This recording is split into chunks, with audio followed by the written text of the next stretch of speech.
Australia के खिलाफ जीत के बाद टीम इंडिया को झटका लगा है और यह झटका है अफगानिस्तान मैच से पहले शुभमन गिल को लेकर, जिनके बारे में पुख्ता खबर आ गई है कि वो अफगानिस्तान के खिलाफ भी नहीं खेलेंगे। अब शुभमन गिल वो खिलाड़ी हैं जिनके बारे में इस वर्ल्ड कप से पहले सबसे ज्यादा बातें हो रही थी, सबसे ज्यादा चर्चा हो रही थी कि शुभमन गिल इस टूर्नामेंट के स्टार प्लेयर होंगे, टूर्नामेंट में मैन ऑफ द सीरीज हो सकते हैं, इस टूर्नामेंट में शुभमन कमाल करेंगे, धमाल करेंगे, ऐसा होगा वैसा होगा। बीते 2 सालों में सबसे ज्यादा रन बनाए हैं, सबसे रिलायबल हैं, सबसे भरोसेमंद हैं, उनके खिलाफ सबसे ज्यादा टीमें स्ट्रेटजी बना रही हैं। लेकिन ये बहुत ही अनफॉर्चुनेट है कि अपने पहले वर्ल्ड कप में शुभमन गिल को पहले मैच में बाहर बैठना पड़ा और उसका खामियाजा टीम इंडिया को भी उठाना पड़ा, क्योंकि ईशान किशन आए, रोहित शर्मा और शुभमन की केमिस्ट्री अलग थी और एक इंपॉर्टेंट मैच में 0-0-0 हुआ और उसका खामियाजा बहुत बड़ा हुआ। वो तो जैसे तैसे विराट और केएल राहुल ने मिलकर मैच जिताया, अदरवाइज हमें लेने के देने पड़ सकते थे। लेकिन हम अफगानिस्तान के सामने, जहां पर फजल हक फारूकी, राशिद खान, मोहम्मद नबी, मुजीबुर रहमान, नूर अहमद अगर खिलाए गए तो, या बहुत सारे गेंदबाजों की फहरिस्त से एक अच्छी स्ट्रॉन्ग बॉलिंग यूनिट है, वहां पर टीम इंडिया के लिए शुभमन फिर नहीं खेलेंगे। और ये अनाउंसमेंट जो है ये बीसीसीआई की तरफ से बताया गया कि शुभमन गिल को हमने दिल्ली भेजा ही नहीं है। मतलब इस बार तो कोई इफ बट है ही नहीं, शुभमन दिल्ली जा ही नहीं रहे। शुभमन को हमने चेन्नई में रखा है, वहीं उनका ट्रीटमेंट चल रहा है और मेडिकल टीम के साथ वहीं वो रहेंगे जब तक वो फुल्ली फिट नहीं हो जाते। अब शुभमन गिल का अफगानिस्तान के खिलाफ 11 तारीख को जो मैच है ना खेलना, ये थोड़ा परेशानी वाला सबब हो सकता है। और इसके साथ ये सवाल भी है कि क्या पाकिस्तान के खिलाफ जो मैच होगा उसमें वो खेलेंगे, मतलब वो बहुत इंपॉर्टेंट है। हालांकि किसी का ना होना किसी के लिए फायदेमंद होता है। Ishan Kishan will be the most happiest person, because जिस तरह से वो एक फालतू सा शॉट खेलकर वो आउट हुए थे, उनके लिए कंडीशंस बहुत टफ हो जाती हैं, बिकॉज मिडिल ऑर्डर में जगह ऑलरेडी नहीं बन रही है, ओपनिंग में जगह थी, अपनी कोई छाप छोड़ नहीं पाए, तो ऐसे में बहुत मुश्किलें हो जाती है। हालांकि शुभमन की गैर मौजूदगी में ईशान किशन के पास एक मौका है कि एक बड़ा स्कोर बनाकर वो एक स्टेटमेंट दे दें कि आप मेरे बारे में कंसीडर अभी भी कर सकते हैं, चाहे ऊपर या मिडिल ऑर्डर में, और देखते हैं क्या होता है। लेकिन इंडिया जैसे तैसे बची थी और उस टाइम भी चर्चा हुई थी कि शुभमन गिल का ना खेलना क्या पूरे ऑर्डर को डिस्टर्ब करने वाला था, क्योंकि वही एक परेशानी हो रही है। शुभमन गिल को दरअसल डेंगू है और डेंगू के बारे में कहा जाता है कि 2 सिम्टम होते हैं, एक तो 3 से 5 दिन में ठीक हो जाते हैं, दूसरा 5 से 10 दिन में ठीक होते हैं, और उसके बाद 10 दिन और आपकी बॉडी जो है वो रिकवरी में लगाती है, क्योंकि डेंगू में आप वीक बहुत हो जाते हैं, आपके शरीर में ताकत नहीं बचती है और बिना ताकत के तो आप कुछ कर नहीं सकते।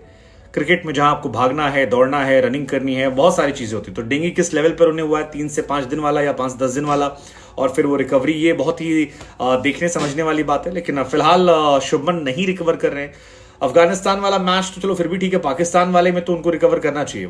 इंपॉर्टेंस रखते हैं शुभमन यार, मतलब वनडे में आप देखिए ना, उस बंदे ने 1900 रन वर्ल्ड क्रिकेट में सबसे तेज बनाए। ये अपने आप में बताने के लिए काफी कितनी इंपॉर्टेंस उनकी। और ये जो पिछले मैच में सारा प्रेशर कोहली पर या राहुल पर आया था, ये प्रेशर ऊपर ही सोक कर लेते। मतलब आपके पास जब रोहित और शुभमन होते हैं तो कोई ना कोई एक चल जाता है, और दोनों में से एक भी चल जाता है तो वो मैच बना देता है जो थोड़ी देर चलता रहता है। तो ये एक इंपॉर्टेंस रखता है। 35 मैचों में 1917 रन जो हैं वो शुभमन गिल ने बनाए हैं 102 के स्ट्राइक रेट से। 6 उनके अर्धशतक हैं, 9 उनके शतक हैं, और उनकी भूमिका जो है वो बहुत ज्यादा रहती है।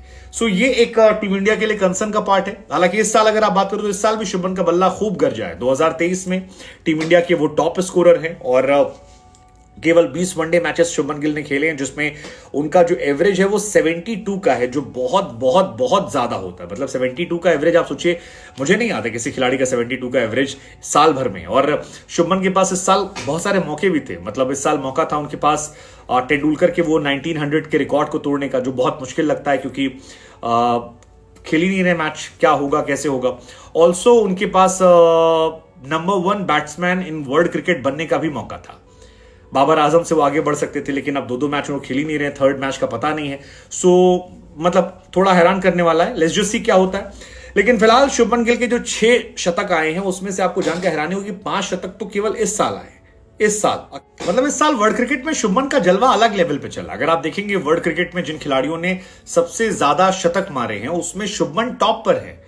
5 शतक मार चुके हैं। मलान ने 3 मारे हैं, सीन विलियमसन जो हैं उन्होंने 3 मारे हैं, मिचेल ने 3 मारे हैं, फकर जमान, वामा, विराट, इनके 3-3 हैं। सो शुभमन की बल्लेबाजी जो है वो अलग लेवल पर है, लेकिन वही है कि क्या होगा यहां से। वर्ल्ड रैंकिंग में फिलहाल वो नंबर 2 चल रहे हैं। और डेंगी को लेकर उनके बस यही रिपोर्ट आई है कि 60% शायद वो फिट हो गए हैं, और बाकी पाकिस्तान के खिलाफ मैच आते आते फिट हो जाएंगे। मगर पाकिस्तान के खिलाफ मैच आने के पहले वो फिट हो जाते हैं।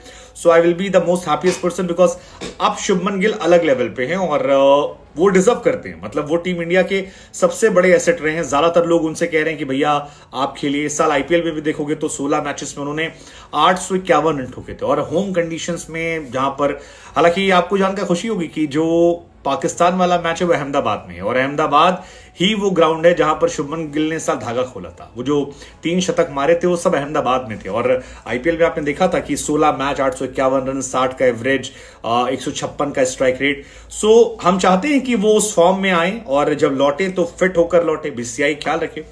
लेकिन टीम इंडिया के साथ ट्रेवल ना करना ये थोड़ा सा कंसर्न का विषय हो गया, बिकॉज क्या वो इतने अनफिट हो गए कि बिल्कुल वॉक नहीं कर सकते, या प्रिकॉशन ज्यादा ले रही बीसीसीआई कि भाई थोड़ा भी रिस्क ना ले, हमारा मेन बंदा है। I don't know, let's just hope कि वो पाकिस्तान के खिलाफ